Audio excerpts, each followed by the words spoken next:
Hello, good morning po sa inyong lahat. Sa muli po, tayo po ay nasa panahon po ng si Jesus ang kasama. Yanyayin kang lahat na manood, makinig sa ating gawain ito. Sa panahon ngayon po, alalahanin natin ang ating mga yumao, mga kamag-anak, yung dedicated sa paglilingkod, mga heroes of faith. Kaya tumutok sa ministeryong ito, bubuhos ang mayamang pagpapala. Dito lang, si Jesus ang kasama.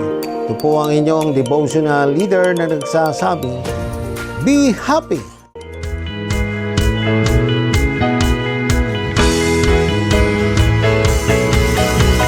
Umagang kay ganda si Jesus ang kasama. Umagang kay ganda si Jesus ang kasama. Umagang kay ganda si Jesus ang kasama. Kasama na si Jesus ang kasama na.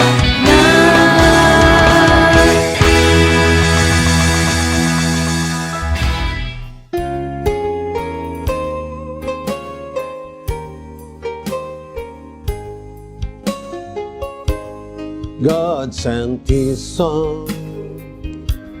They called Him Jesus. He came to love, heal and forgive. He lived and died to buy my pardon, and empty grave is there to prove my Savior lives.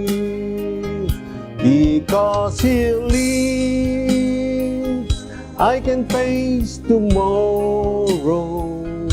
Because He lives, all fear is gone.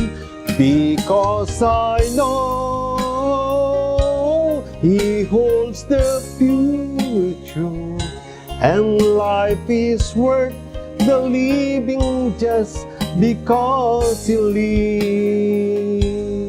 How sweet to hold a newborn baby and feel the pride and joy He gives. But greater still, the calm assurance this child can face uncertain days because He lives. Because He lives, I can face tomorrow. Because He lives, all fear is gone. Because I know He holds the future, and life is worth the living just because He lives. God sent His Son. They called Him Jesus. He came to love, heal and forgive. He lived and died to buy my pardon, and empty grave is there to prove my Savior lives. Because He lives, I can face tomorrow. Because He lives, all fear is gone. Because I know He holds the future, and life is worth the living just because He lives. And life is worth the living just because He lives. Maraming salamat po sa awiting makalangit na nagpala sa aming lahat.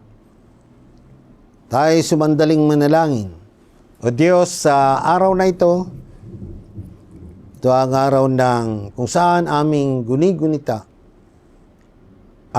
o inaalala ang mga kapatid na nauna na sa amin. lalo na ang mga martir, O Panginoon, sa pananampalataya. Nawa, O Lord, Ikaw ang manguna sa iyong mga anak na makikinig, ma-impart sa kanilang puso at isipan ang iyong mga salita, O Diyos. Pangunahan sila ng Santong Espiritu at maging matatag sa kanilang buhay. Sa iyo po ang papuri at pasasalamat. In Jesus' name, Amen. Topic natin today is All Saints Day. Yan. Mula po sa Taga-Roma 8:6. Ang sabi po ng ating text, sapagkat ang kaisipan ng laman ay kamatayan, datapwat ang kaisipan ng Espiritu ay buhay at kapayapaan. Good morning po. God is good all the time. And all the time, God is good. Ngayong araw na ito ay pinagdiriwang natin ang All Saints Day. Maraming tawag sa selebrasyon na ito. Ang sabi ng iba, kapistahan ng Todos los Santos. Araw ng lahat ng mga santo, araw ng mga santo. Tinatawag na All Saints Day. All means hallows o hallowmas sa Ingles. Ang katagang hallows ay santo at ang mass ay misa. Ay pinagdiriwang tuwing ika-una ng Nobyembre sa unang linggo ng Pentecostes bilang paggunita sa lahat ng santo banal, kilala man o hindi. Ang ika-31 ng October naman ay tinatawag na Halloween. Sa English po, katumbas ang bisperas ng Todos los Santos o gabi ng pangangaluluwa. Ang Todos los Santos ay isang pormilang Kristiyano na humingi ng tulong sa lahat ng santo at martir, kilala man o hindi. Sa Pilipinas, palasak na tinatawag itong araw ng mga patay, pista ng patay o undas. Sa Iglesia Katolika Romana, ang araw ng Todos los Santos ay parangal sa mga taong nakatamo ng beatipiko o yung tinatawag na beatification. Pananaw ng kalangitan habang ang sumusunod na araw, ang ika-2 ng Nobyembre, ang araw ng mga kaluluwa ay paggunita sa lahat ng mga yumaong nananampalataya na hindi pa nadadalisay at nakakarating sa langit. Noong unang panahon ng Iglesia ay pinagdiriwang ng mga Kristiyano ang anibersaryo ng pagkamatay ng isang martir kay Kristo. Kilala bilang pagsilang ng santo sa pagsasagawa ng magdamagang pagtatanod at susundan ng pagdiriwang ng Eucharistia o yung Holy Communion sa ibabaw ng puntod o lugar ng pinagmartiran. Noong ika-4 na siglo, ang magkakalapit na mga diocese ng Iglesia Katolika ay nagsimulang maglipat ng mga relics, ng mga remains at magdiwang ng mga kapistahan ng mga kilalang martir na common sa kanila. Kalamitan may ilang Kristiyano ay naging martir sa iisang araw, natural na gunitain o alalahanin. Sa atin ay memorial ang araw din ngayon. Sa pagtugis ni Diocletian, Roman Emperor 284 to 305 AD, tinugis niya ang mga Kristiyano.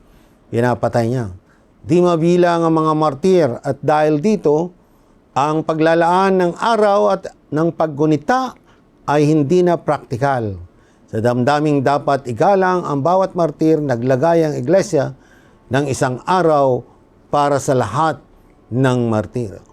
Sa Pilipinas, malaking bagay ang pagtanaw sa undas, kung saan inaalala ng mga kamag-anak at sumakabilang buhay na sa huling linggo pa ng October ay dinadayo na ng tao ang mga sementeryo upang maglinis ng mga nicho at libingan. Narito ang ibang tips para sa undas. Sabi doon ay halos nasa 800,000 or 1 million mahigit ang pumupuntang tao sa North Cemetery pa lamang ng isa sa pinaka mataong sementeryo sa Kalakhang, Maynila. Sa aking nakita noon, nakadestino ako sa Santa Mesa Heights. Pumunta ako doon, malapit sa North Cemetery yun. Ako ay pumunta roon, may mga magulang na bitbit ang mga anak, maging mga lola't lola naroon, sama-sama sa paggunita ng kanilang yumaong kamag-anak. Nung nasa probinsya ako, napagtrabaho ko sa isang mining company malapit sa kaibigan ko. Sabi ng kaibigan ko, mamayang gabi, mga luluwa tayo. Hindi ko pa alam yun. October 31 yun. Sige, sama ako. Ako ay walang alam tungkol sa mga pangululuwa na yun. Yun pala, sa kanilang barangay, may mga pagkain, bawat bahay, at karamihan may mga kakanin gaya ng suman, biko, puto at iba pa. Sabi niya, magdala ka ng jacket na maraming bulsa. Bakit kaya ako pinapadala sa isip-isip ko? Yung pala, pagka pinakain ka na, ay pwede ka pang magbitbit ng gusto mo. Kaya yung maraming bulsa, doon namin nilalagay yung mga pagkain. Yun ang hindi ko malilimutang experience sa buhay ko. Kaya natatawa ako pag naaalala ko. Kaya dito sa Pilipinas, ang araw na ito ay nilalaan sa pagdalaw sa mga puntod ng yumaong mahal sa buhay, kung saan sila ay nag-aalay ng dasal, panalangin, bulaklak at kandila, karaniwang parang isang masayang pagkikita-kita ng magkakamag-anak. Sinasabi ng araw na ito isang pagkakataon upang makapiling ang mga mahal na yumao, minsan sa isang taon. Bago dumating ang araw na ito, ang mga puntod ay nililinis, pinipintahan, dahil isa itong mahalagang araw upang makapiling ang mga yumaong kamag-anak. Ang mga pamilya ay karaniwang naglalamay sa sementeryo, kuminsan magdamag o 2 araw sa puntod ng mahal sa buhay. Upang pagkalipas ng oras, may naglalaro ng baraha, pampalipas ng oras, may nagkakainan, nag-aawitan, nagsasayawan sa sementeryo. Isang mahalagang kapistahan ito ng maraming Pilipino, maliban sa Pasko at Semana Santa. Unang araw ng November ay isang pistang opisyal sa Pilipinas. Kung minsan pati ang araw bago o pagkatapos ng araw na ito, kaya pinagdiriwang ito ng napakahalaga sa pamilyang Pilipino. Alalahanin ang mga banal na yumao, especially mga kamag-anak natin. Palain po tayo ng Diyos sa pakikinig at nawa kayo po ay napagpala sa kung paano natin pinagdiriwang ang pag-aalala sa ating mga nauna na sa atin. Yun, shout out sa lahat ng may mga birthdays, wedding anniversaries, this Friday, Saturday, and Sunday. Tayo po ay manalangin. Lord, salamat po sa iyo na tinuruan nyo kami na alalahanin ang aming mga yumao, especially yung mga heroes of faith, yung memorial service na ginagawa, yung aming mga pag-alala sa kanila, at nawa ay matularan din namin ng mga masisigasig na naglingkod sa iyong ubasan, Panginoon, sa iyong iglesia, O Lord Jesus. Kaya, O Lord, baguhin niyo ang bawat buhay namin. Nawa ay maging matatag kami sa aming pananampalataya. Sa iyo, Lord, ang papuri at pasasalamat. Amen. Yan, brothers and sisters, dumating na naman ang oras. Pansamantala tayong magpapaalam this morning sa devotion ito. Magbabalik tayo next Friday. Kaya mag-like, share, and subscribe. Huwag din kalilimutang pindutin ang bell button upang updated kayo sa mga bagong videos sa Facebook at YouTube. Nais po ninyong mag-donate, nariyan po ang bank account ng Nax UMC sa ating screen. Sa Diyos ang papuri at pasasalamat. Ito po si Pastor Sunny na nagsasabing laging masaya at ang buhay mo ay gaganda kung si Jesus ang kasama. Bye! Paalam!